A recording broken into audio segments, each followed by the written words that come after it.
Hello children, आइए आज हम लोग हिंदी पढ़ते हैं। और हिंदी पढ़ने के पहले हम लोग हिंदी पाठ्यक्रम के विषय वस्तु पर एक नज़र डालेंगे और देखेंगे कि हिंदी के पाठ्यक्रम में विषय वस्तु के अंतर्गत क्या क्या है और कहाँ से कितने प्रश्न कितने नंबर के पूछे जाएंगे। पहला नंबर में आपका है अपठित गद्यांश। अपठित गद्यांश से 10 नंबर के प्रश्न पूछे जाएंगे, जिससे आपके पठन कौशल का मूल्यांकन किया जाएगा। दूसरा नंबर में है व्याकरण। व्याकरण से 16 नंबर के प्रश्न पूछे जाएंगे और व्याकरण में आपको पढ़ना है शब्द निर्माण, वाक्य और अलंकार। तीसरा नंबर में है पाठ्यपुस्तक। पाठ्यपुस्तक में 2 पुस्तक है, क्षितिज और पूरक पुस्तिका, जिसका नाम है कृतिका। क्षितिज के गद्य खंड से 14 नंबर के, काव्य खंड से 14 नंबर के और कृतिका से 6 नंबर के। कुल 34 नंबर के प्रश्न आपको यहाँ से पूछे जाएंगे। और आगे आते हैं चौथा नंबर में रचनात्मक अभिव्यक्ति यानी लेखन। लेखन से आपको 20 नंबर के प्रश्न पूछे जाएंगे। इसके अंतर्गत आपका मूल्यांकन अनुच्छेद लेखन, पत्र लेखन, संवाद लेखन और लघु कथा या कहानी लेखन के अंतर्गत किया जाएगा।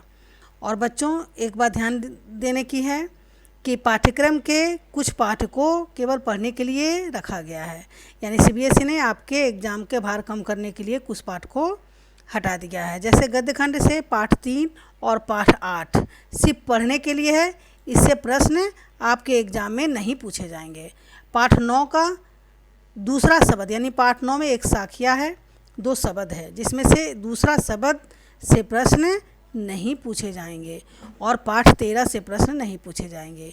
कृतिका पुस्तक में भी पाठ 1 और पाठ 5 से प्रश्न नहीं पूछे जाएंगे, यानी यहाँ भी 3 पाठ ही आपको पढ़ना होगा। ये आपका विषय वस्तु है। आज हम आइए व्याकरण पढ़ते हैं और व्याकरण का पहला टॉपिक है आपका शब्द रचना। जैसे ही हम शब्द रचना की बात करते हैं बच्चों, तो बहुत सारी बातें होती है जो हमें सीखनी होती है। जैसे शब्द क्या है, शब्द के भेद, मूल शब्द, उपसर्ग, प्रत्यय, समास और भी बहुत सारी बातें हैं जो हम शब्द रचना के अंतर्गत सीखेंगे। तो बच्चों, आज हम शब्द देखते हैं। शब्द का क्या महत्व है।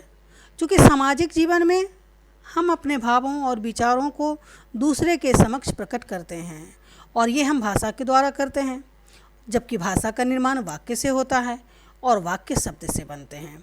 इस प्रकार हम क्या देखते हैं कि सामाजिक जीवन में लिखित या मौखिक रूप से हम जो विचार अभिव्यक्त करते हैं, उस अभिव्यक्ति के लिए हमें शब्दों की आवश्यकता पड़ती है, यानी शब्द को ही हम माध्यम बनाते हैं।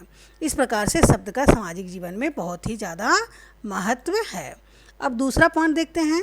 प्रत्येक भाषा में भिन्न भिन्न ध्वनियाँ होती है जिनके मेल से शब्द बनते हैं। चूँकि आप कोई भी भाषा सुनेंगे तो सभी की ध्वनि अलग अलग होती है, किसी की ध्वनि एक जैसी नहीं होती है, तो हर भाषा में अलग अलग ध्वनियाँ होती है। तीसरा है शब्द किसी भी भाषा का आधार होते हैं। चूँकि भाषा वाक्य से बनती है और वाक्य शब्द से, तो शब्द ही आधार हो गया ना। इस प्रकार शब्द क्या है, भाषा का आधार है। प्रत्येक भाषा के शब्दों का अलग अलग निश्चित अर्थ होता है। बच्चों, आप जानते होंगे कि एक ही वस्तु को अलग अलग भाषा में अलग अलग नाम से पुकारा जाता है। जैसे आप एक उदाहरण ले लीजिए, हम लोग पानी बोलते हैं हिंदी में और इंग्लिश में उसे वाटर कहा जाता है, बांग्ला में उसे जोल कहते हैं। है तो एक ही वस्तु, परंतु अलग अलग भाषा में अलग अलग शब्दों का निश्चित अर्थ होता है। शब्दों की रचना ध्वनि और अर्थ के मेल से होती है, यानी शब्द की रचना ध्वनि भी हो और अर्थ भी हो, यानी बिना अर्थ के अगर कोई शब्द लिखा हुआ है तो उसे हम शब्द नहीं मानेंगे। सामान्यतः लोग कहते हैं कि शब्द 2 प्रकार के होते हैं, सार्थक और निरर्थक, परंतु बच्चों व्याकरण में खाली निरर्थक शब्दों का विचार नहीं होता, सिर्फ यहाँ सार्थक शब्दों पर ही विचार किया जाता है। ये ध्यान रखिएगा। सार्थक शब्द यानी वर्णों के ऐसे समूह जिसका अर्थ निकले। अब आते हैं हम इन बातों को जानने के बाद हम आते हैं परिभाषा पर कि परिभाषा क्या होगा। ध्वनियों के मेल से बने सार्थक वर्ण समुदाय को शब्द कहते हैं, या हम दूसरे शब्दों में कहते हैं कि वर्णों के सार्थक समूह को शब्द कहते हैं, यानी अर्थ होगा तभी शब्द कहलाएगा। शब्दों के भेद, अब आगे हम देखते हैं शब्दों के भेद किस प्रकार से बांटे गए हैं। शब्दों के भेद के 4 आधार हैं, यानी 4 आधार पर शब्द के वर्गीकरण किए गए हैं। पहला रचना के आधार पर, दूसरा उत्पत्ति के आधार पर, तीसरा अर्थ के आधार पर और चौथा प्रयोग के आधार पर। आज हम पढ़ेंगे रचना के आधार पर। रचना या बनावट। बच्चों, रचना या बनावट एक ही बात है। रचना या बनावट के आधार पर शब्द के 3 भेद हैं। पहला है रूढ़ शब्द, दूसरा है यौगिक शब्द, तीसरा है योग रूढ़ शब्द। रूढ़ शब्द क्या है? जब हम रूढ़ शब्द कहते हैं तो वैसे शब्द जो परंपरा से ही किसी विशेष अर्थ के लिए प्रसिद्ध हो और जिसके सार्थक खंड करना संभव न हो, रूढ़ शब्द कहलाते हैं। सार्थक खंड करना संभव ना हो का मतलब क्या है बच्चों? ध्यान दीजिएगा कि वैसे शब्द जिसका अगर हम खंड करें, टुकड़ा करें, तो उनके दोनों भाग में से किसी का कोई अर्थ ना हो। जैसे हम कहते हैं नाक, और नाक का टुकड़ा करते हैं ना जोड़ क, तो उसका कोई अर्थ नहीं निकलता है। का जोड़ न, आम, आ जोड़ म, तो इन शब्दों का जब हम खंड करते हैं तो कोई टुकड़ा नहीं हो, मतलब कोई अर्थ नहीं निकलता है। इसलिए वैसे शब्द रूढ़ शब्द कहलाते हैं। और परंपरा का मतलब क्या है कि जैसे ही हम रूढ़ शब्दों का उच्चारण करते हैं तो हमारे दिमाग में उन शब्दों की छवि बन जाती है। जैसे अगर हम आम कहते हैं तो आम की छवि हमारे मन मस्तिष्क पर अंकित हो जाता है। दूसरा है यौगिक शब्द। एक से अधिक शब्दों या शब्दांशों के योग से बने ऐसे शब्द जिनके खंड सार्थक हों उन्हें यौगिक शब्द कहा जाता है। जैसे विद्यालय, राजकुमार आदि। अब विद्यालय यानी विद्या जोड़ आलय दोनों का अर्थ है। राजकुमार, राज जोड़ कुमार यानी दोनों का अर्थ है। अब बच्चों, एक बात यहाँ आप गौर किए होंगे कि यहाँ मैंने इत्यादि लिखा है और यहाँ आदि।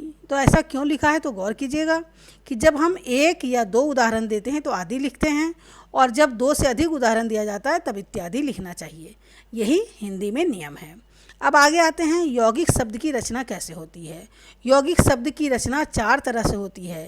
पहला संधि द्वारा, दूसरा समास द्वारा, तीसरा उपसर्ग के योग से और चौथा प्रत्यय के योग से। संधि द्वारा जैसे सु जोड़ागत, स्वागत, तथा जोड़ेब, तथैव। आपको याद होगा बच्चों कि ये स्वर संधि के अंतर्गत आप लोगों ने पढ़ा होगा। तुलसी जोड़कृत, तुलसीकृत, कमल जोड़ नयन, कमल नयन, ये समास के द्वारा हुआ। अब उपसर्ग के योग से अ उपसर्ग है, और ज्ञान शब्द में अ उपसर्ग जोड़ने से अज्ञान, और गुण शब्द में अब उपसर्ग जोड़ने से अवगुण। ठीक इसी प्रकार लिख शब्द में आवट प्रत्यय जोड़कर लिखावट, घेर शब्द में आ प्रत्यय जोड़कर घेरा। इस प्रकार यौगिक शब्द की रचना 4 प्रकार से होती है। और यौगिक शब्द के जब हम खंड करते हैं तो दोनों भागों का, दोनों खंडों का अपना एक अर्थ होता है, जबकि रूढ़ शब्द में खंड करने से उनके अर्थ नष्ट हो जाते हैं। तीसरा है योग रूढ़।